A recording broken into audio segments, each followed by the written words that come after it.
जय जय श्री राधे, जय जय श्री श्याम। मेरे प्रिय नौजवान साथियों, माताओं, बहनों, श्रद्धेय बुजुर्गों, आप सभी का आपके अपने YouTube चैनल सूरज सत्यम पर हार्दिक स्वागत है। साथियों, अपने बड़े बूढ़ों के साथ हमें कैसे व्यवहार करना चाहिए, हम आज जो भी कर रहे हैं क्या उसका भोग हमें नहीं भोगना होगा। बच्चों को हम कैसी शिक्षा और संस्कार दे रहे हैं जो माँ बाप आजकल वृद्धाश्रम में जा रहे हैं। ये एक बूढ़े पिता की कहानी है जो हमें गजब की प्रेरणा देती है। कहानी को ध्यान से अंत तक सुनना।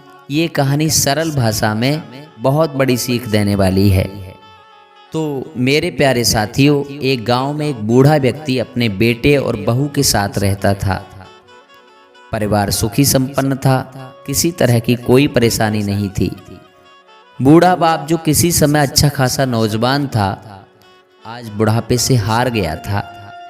चलते समय लड़खड़ाता था, लाठी की जरूरत पड़ने लगी, चेहरा झुर्रियों से भर चुका था, बस अपना जीवन किसी तरह व्यतीत कर रहा था।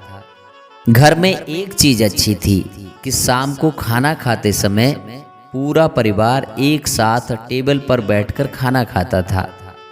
एक दिन ऐसे ही किसी शाम को जब सारे लोग खाना खाने बैठे, बेटा ऑफिस से आया था, भूख ज़्यादा थी, सो जल्दी से खाना खाने बैठ गया और साथ में बहू और उनका एक छोटा सा बेटा भी खाने लगे। बूढ़े हाथ जैसे ही थाली उठाने को हुए, थाली हाथ से छिटक गई, थोड़ी दाल टेबल पे गिर गई। बहू बेटे ने घृणा दृष्टि से पिता की ओर देखा और फिर से अपना खाने में लग गए। बूढ़े पिता ने जैसे ही अपने हिलते हाथों से खाना खाना शुरू किया तो दोस्तों, खाना कभी कपड़ों पे गिरता, कभी जमीन पर। बहू ने चिढ़ते हुए कहा, हे राम, कितनी गंदी तरह से खाते हैं, मन करता है या तो ये रहें या मैं। अपने पति से बोली, सुनो, इनकी थाली कल से किसी अलग कोने में लगवा देते हैं। बेटे ने भी ऐसे सिर हिलाया जैसे पत्नी की बात से सहमत हो। छोटा 5 साल का बच्चा यह सब मासूमियत से देख रहा था। अगले दिन पिताजी की थाली उस टेबल से हटवा कर एक कोने में लगवा दी गई। दोस्तों, पिता की डबडबाती आंखें सब कुछ देखते हुए भी कुछ बोल नहीं पा रही थी। कितनी मजबूरी हो जाती है बुढ़ापे में दोस्तों। हाथ पांव साथ नहीं देते, गर्दन डमरू की तरह डगमग हिलने लगती है, सारी इंद्रियां कमज़ोर हो जाती हैं। बुढ़ापा और मृत्यु शाश्वत हैं, सब पर बुढ़ापा भी आता है, सबको मृत्यु भी आनी है। ये अटल सत्य है, इसको कोई झुठला नहीं सकता। दोस्तों, बुढ़ापा भी सबको नसीब नहीं होता। कुछ लोग तो ऐसे होते हैं जो मझधार में ही चले जाते हैं। बड़े भाग्यशाली को बुढ़ापा मिलता है, और जो बुढ़ापे में भी सुखी और आनंद से रहते हैं, ऐसे चंद लोग बड़े भाग्यशाली होते हैं। बुढ़ापे की अवस्था एक ऐसी अवस्था है जिसमें आप जानते हो बहुत सारे परिवर्तन दिखाई देते हैं। आँखों से कम दिखाई देने लगता है, कानों से सुनाई भी कम आता है, ऊंचा सुनाई देता है। जीभ में स्वाद कड़िकाएँ नष्ट हो जाती हैं, किसी चीज़ में स्वाद नहीं आता। दांत भी साथ छोड़ जाते हैं, जिससे बहुत सी चीज़ों पर मन तो चलता है लेकिन खा नहीं सकते क्योंकि दांत हैं ही नहीं। स्मृति क्षीण हो जाती है, मतलब याददाश्त कम हो जाती है। शरीर के अंदरूनी अंग भी ठीक से काम नहीं करते। घर में बच्चे स्वयं निर्णय लेने की स्थिति में होते हैं तो घर में भी उनका महत्व पहले जैसा नहीं रहता। चेहरे पर झुर्रियाँ आ जाती हैं, खाल सिकुड़ जाती है, कमर झुक जाती है। कभी कभी तो मित्रों, ऐसा देखने में आता है कि घर में बेटों की बहुएं आ जाती हैं तो बुजुर्गों की चारपाई भी घर से बाहर हो जाती है। मन में विचार करना, ऐसी स्थिति में वह बुजुर्ग क्या सोचता होगा कि जिस घर को मैंने इतनी मेहनत और लगन से पाई पाई जोड़कर बनाया था, आज वही मुझसे छीन लिया गया। कितना कष्ट होता होगा उसे।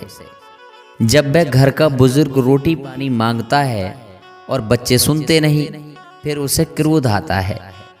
सबसे बड़ा कष्टकारी जीवन तो तब हो जाता है जब पति या पत्नी में से कोई एक बिछड़ जाता है। फिर उसका ख्याल रखने वाला, उसकी भावना समझने वाला कोई नहीं रहता। सोचो तब वह कितना अकेला और दुखी महसूस करता होगा। याद रखना दोस्तों, पुरुष के जीवन में सबसे अच्छा कोई दोस्त हो सकता है तो वह उसकी पत्नी है, और एक स्त्री का सबसे सच्चा और अच्छा दोस्त कोई हो सकता है तो वह उसका पति ही हो सकता है। कहा जाता है कि जीवन के इस मोड़ पर आकर वृद्धावस्था में पति और पत्नी भाई बहन जैसे हो जाते हैं। इतने लंबे समय तक एक दूसरे के साथ रहते हुए वह एक दूसरे का रूप हो जाते हैं। दोनों एक दूसरे को समझ जाते हैं, बिना कहे सुने भी एक दूसरे की इच्छा और आवश्यकता को समझ लेते हैं। इस उम्र पर आकर दोनों में एक दूसरे का ध्यान रखने की, ख्याल रखने की भावना और अधिक गहरी और मजबूत हो जाती है। ये देखा गया है कि उम्र के इस पड़ाव पर आकर स्त्रियां पति की देखभाल उसी तरह करती हैं जिस तरह एक माँ अपने बच्चे की करती है। इसलिए कहा गया है दोस्तों कि न बेटा निहाल करेगा न बेटी निहाल करेगी, पत्नी से बनाकर रखना वही देखभाल करेगी। याद रखना, बुढ़ापे में जब लाठी नहीं मिलेगी तो पति की लाठी पत्नी ही ढूंढ कर देती है, और बुढ़ापे में जब चश्मा खो जाएगा तो पत्नी का चश्मा पति ही ढूंढ कर देता है, और कोई नहीं आता ढूंढने। इसीलिए पति को पत्नी का और पत्नी को पति का हमेशा आदर करना चाहिए। ये बाहर वाला, ये बाहर वाली, जब तक धन, बल, रूप और पैसा रहेगा तब तक तुम्हारे साथ हैं। अंत में एक दूसरे का साथ तुम दोनों को ही देना है। बुढ़ापे में व्यक्ति पराधीन हो जाता है, एक एक कर सब चीज़ें उसके हाथ से निकल जाती हैं। ऐसी स्थिति में स्वाभाविक है कि व्यक्ति चिड़चिड़ा हो सकता है, गुस्सैल स्वभाव का हो सकता है। बहू, बेटे, नाती पोतों की अपनी अपनी दुनिया होती है, सबकी ज़रूरतें अपनी अपनी होती हैं, कोई किसी की नहीं सुनता, सबकी अपनी अपनी अलग दुनिया हो जाती है। साथियों, वो बूढ़ा पिता रोज की तरह खाना खाने लगा, कोने में बैठकर। खाना कभी इधर गिरता कभी उधर। वो छोटा सा बच्चा अपना खाना छोड़कर लगातार अपने दादा की तरफ देख रहा था। माँ ने पूछा, क्या हुआ बेटा, तुम दादाजी की तरफ क्या देख रहे हो और खाना क्यों नहीं खा रहे हो? दोस्तों, बच्चे ने बड़ी मासूमियत से जवाब दिया, बोला, माँ, मैं सीख रहा हूँ कि वृद्धों के साथ कैसा व्यवहार करना चाहिए। जब मैं बड़ा हो जाऊँगा ना और आप लोग बूढ़े हो जाओगे तो मैं भी आपको इसी तरह कोने में खाना खिलाया करूँगा। दोस्तों, बच्चे के मुंह से ऐसा सुनते ही बेटे और बहू दोनों कांप उठे।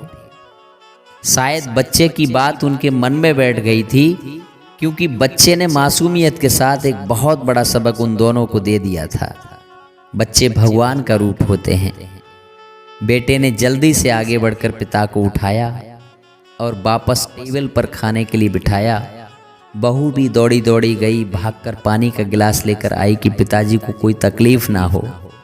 मेरे प्रिय दोस्तों, माँ बाप इस दुनिया की सबसे बड़ी पूंजी हैं।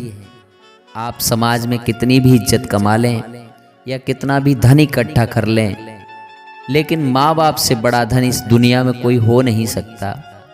यही इस कहानी की शिक्षा है। आप चाहे कुछ भी कर लेना, जीवन भर माँ बाप के एहसान चुका नहीं सकते। कोई कुछ भी कर ले, माँ बाप से कभी उड़ड़ नहीं हो सकता। मेरे प्रिय साथियों, हमेशा माँ बाप की कदर करना, बुढ़ापे में उनकी देखभाल करना तुम्हारा धर्म है। तुम माँ बाप की सेवा करोगे तो तुम्हारी औलादें भी तुम्हारी सेवा करेंगी, ऐसी उम्मीद की जा सकती है। और जब तुम ही सेवा नहीं करोगे तो तुम्हारी भी कोई सेवा नहीं करेगा, लिख कर रख लो। तो दोस्तों, ये थी हमारी आज की प्रस्तुति। वीडियो अच्छी लगी हो तो लाइक कर देना, कहानी से कुछ सीखा हो तो अधिक से अधिक लोगों को शेयर करना, और हाँ, चैनल को सब्सक्राइब ज़रूर करना ताकि हमारा और आपका यह जुड़ाव निरंतर बना रहे। आज के लिए इतना ही, मिलते हैं अगली ज्ञानवर्धक वीडियो में। तब तक आप सभी खुश रहें, प्रसन्न रहें। हम आपके लंबे सुखद और मंगलमय जीवन की कामना करते हैं। आप सभी को हमारी ओर से जय जय श्री राधे, जय जय श्री श्याम।